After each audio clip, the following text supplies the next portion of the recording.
Hola a todos, and welcome to episode 5 of our Spanish from Scratch series.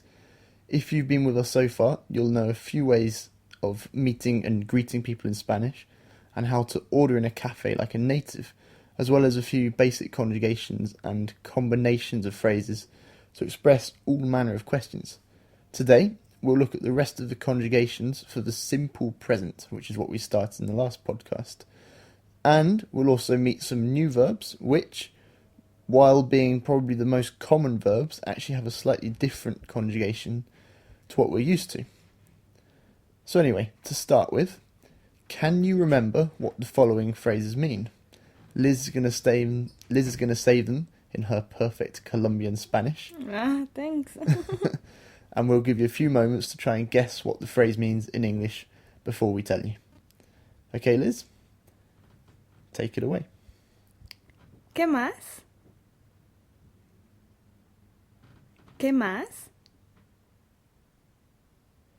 ¿Qué más? Is a really useful, cool way of saying, how are you? Right? That's what all the kids say in Colombia. Yeah. Okay. Hello. Exactly. ¿Qué más? Phrase number 2. No me gusta la lluvia. No me gusta la lluvia.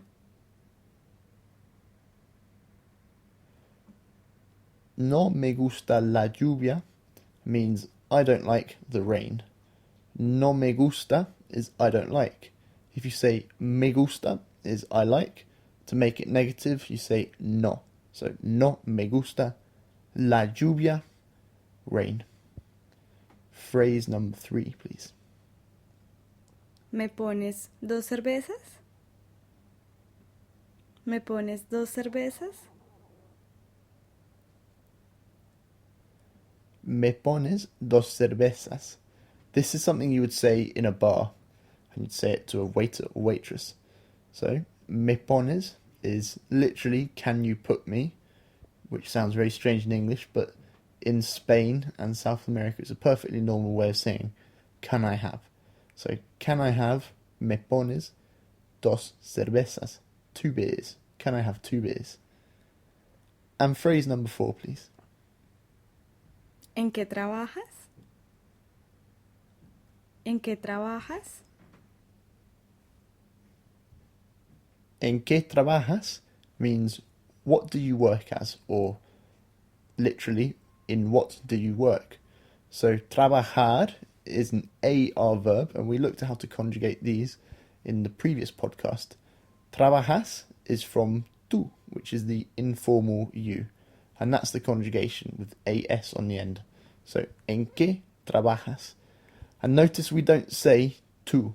We don't need to include the pronoun you in this case, because it's implied in the ending of the verb. And finally, ¿Hablas español? ¿Hablas español? hablas español? That means, do you speak Spanish?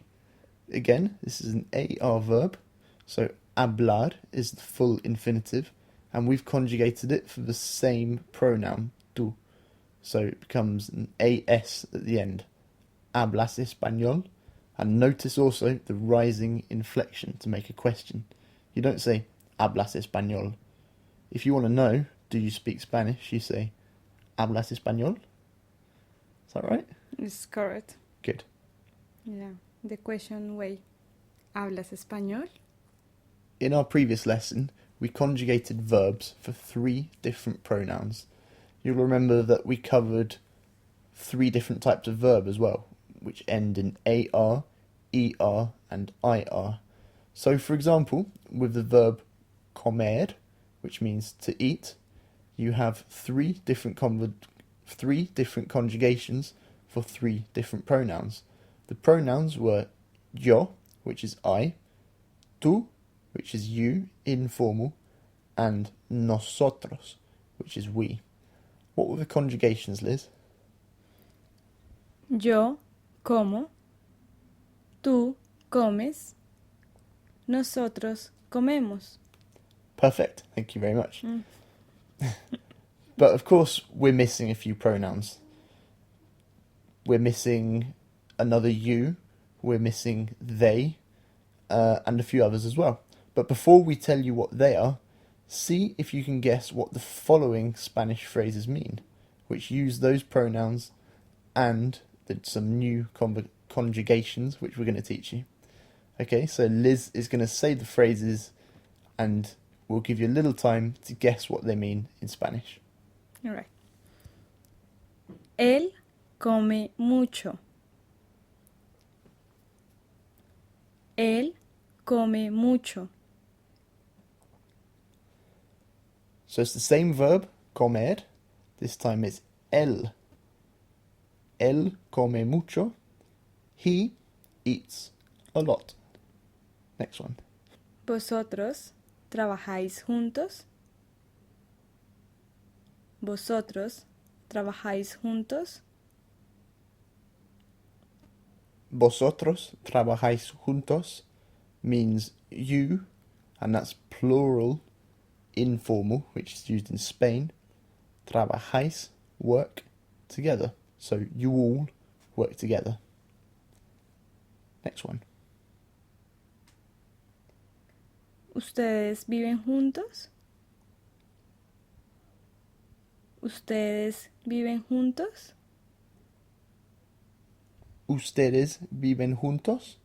So here we're using you plural again, but this time it's a formal way. So ustedes viven, so vivir is the full verb, the infinitive, and viven, to live, juntos, together. So what we're saying here, ustedes viven juntos, do all of you live together? And finally, ¿Usted trabaja aquí? ¿Usted trabaja aquí? usted trabaja aquí. That means, do you work here? Usted is the formal way of saying you.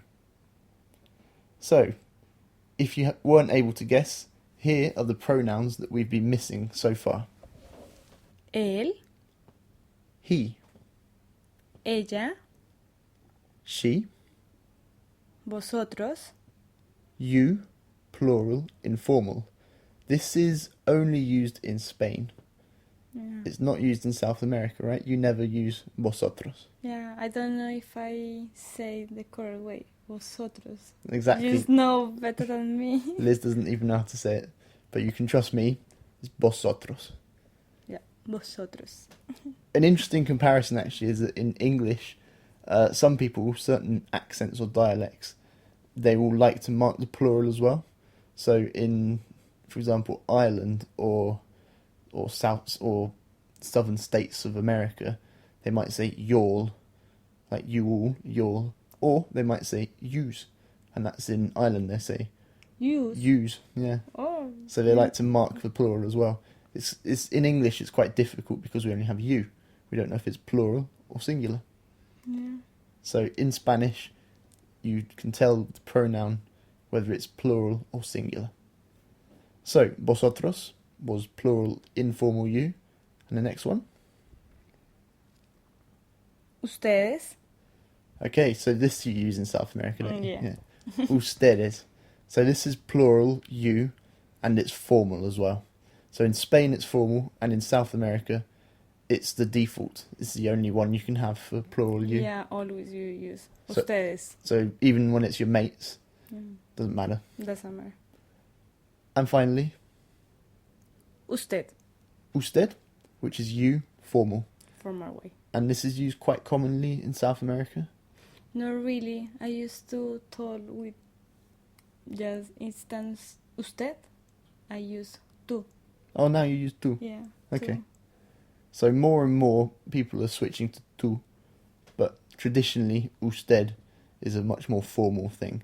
It's still used a lot, so it's definitely Yeah, worth learning. exactly. Yeah. In Spain, I'd say even more people use tú rather than usted. In Spain. Mm-hmm. Yeah. Great. Okay, so those are the pronouns, and now we'll look at the conjugations. So, Liz will tell you in her beautiful Spanish again. If you remember, we have 3 types of verb. These are the regular verbs. We've got AR verbs, for example, trabajar.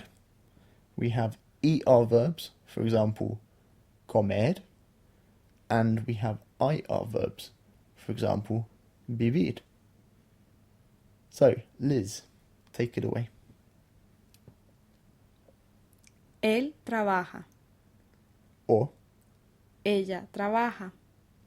so, we didn't in fact cover she. Yeah, so él is he and ella is she. And the conjugation is exactly the same for both of those. Él trabaja or ella trabaja.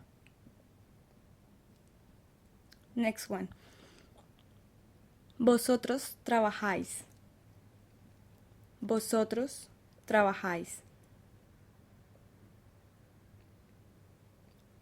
Usted trabaja. Ustedes trabajan. Ellos trabajan. Perfect. So, another pronoun, in fact, which we forgot to cover earlier, was a very important one, ellos. Ellos means they. Okay, so él or ella trabaja, vosotros trabajáis, usted trabaja, and usted is the same conjugation as él or ella, and ustedes trabajan, and ellos trabajan. So ustedes and ellos trabajan. So those are the same conjugations as well. So really, you've only got 3 new conjugations to learn here. Make it easy for you. Okay, those are the AR verbs. ER verbs, Liz. Él come. Ella come. Vosotros coméis. Usted come. Ustedes comen. Ellos comen. And the IR verbs? Él vive. Ella vive. Vosotros vivís. Usted vive. Ustedes viven. Ellos viven. Now, there are really no shortcuts to learn these. What we recommend is that you actually repeat that part of Liz going through the different conjugations and repeat after her and do that lots of times until it's really fixed in your mind. We also think that it's very important to listen to the pronunciation because depending on the verb, the stress, where the stress falls in each verb, can be different according to the conjugation. So have another listen and see where the stress lands. Or you can check out our notes which accompany this podcast and will give you the stress in each case. Okay, so another note about this formal and informal you which they have in Spanish. You have usted, which is the formal, and tú, which is informal. Because as you know, in English, we only have one way to say this. We have you. Although we used to have thou and thee, which were 2 different types of you, but then they were replaced by you. So we only have you. This can create a few difficulties for English speakers because we don't really know when to use which type of you. It's a cultural thing. So we've got a few different people here, and this is interesting for me as well. And we're going to see what kind of you do you use for the following people. So do you use usted or do you use tú? So for your friend, do you use tú or usted? Tú. Yeah? All of your friends. All of my friends. What about your sibling, so your brother or your sister? You use tú as well. Even if they're older? Even if Especially if they're older. Yeah.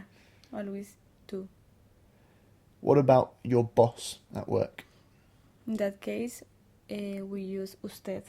So you use usted with your boss. Yeah, because we feel like a respect with them. So, usted. How about your teacher? It depends. on your teacher.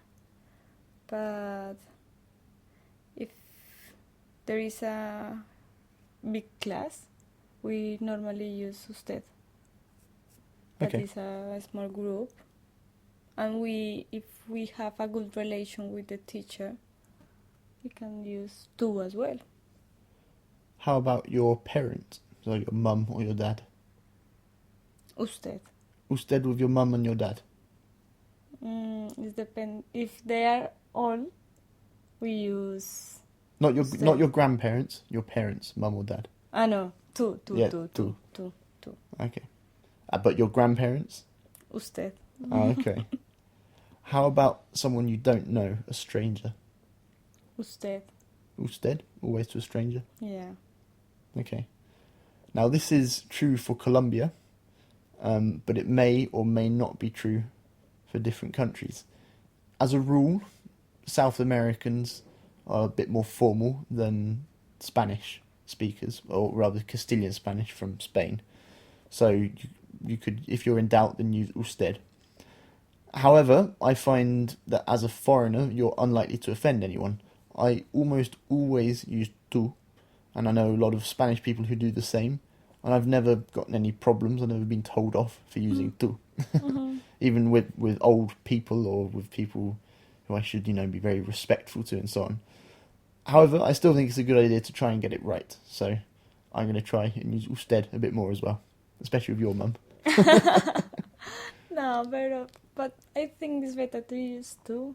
Yeah? I normally use tú all the time. Okay. So I recommend use tú. Oh well. Learn usted anyway, but don't worry about using it. Yeah. Probably shouldn't say that. Yeah, everyone understand. Okay, so now we're going to try an exercise. We're going to test you, and you're going to give the conversation before Liz again will give it to us in her perfect Spanish. So I'm going to give you the English, and you've got a chance to translate to Spanish. Number 1. Where do you work? Where do you work? And this is the informal you. ¿Dónde trabajas? Number 2. Where do they live?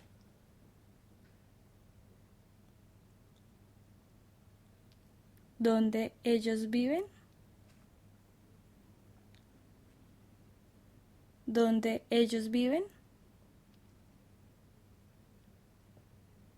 Why does Pedro speak English?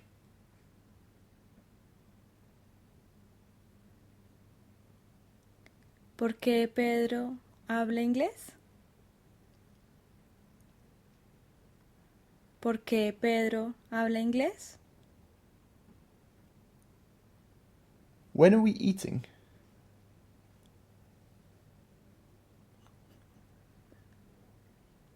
¿Cuándo comemos?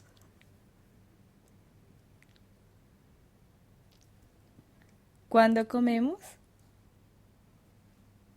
Okay, so what you'll notice there is that sometimes Liz used the pronoun and sometimes she didn't.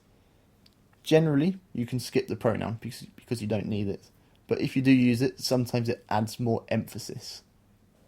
Also, you can move the pronoun to the other side of the verb, or rather, you can put it after the verb.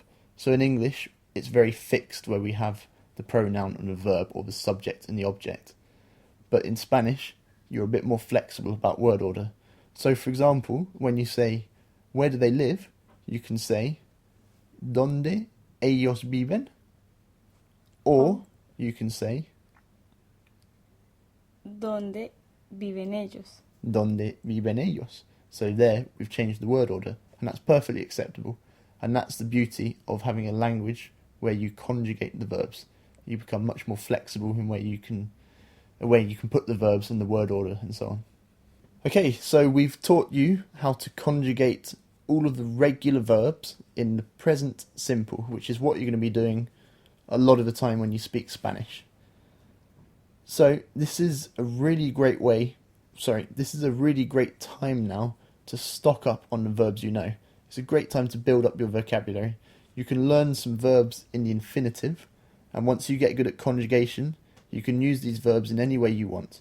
So, we've put a list together in the accompanying materials to this podcast of the top regular verbs that you need to know. So, regular means that they conjugate using all the rules we've just given you. And we suggest that you memorize these before our next podcast.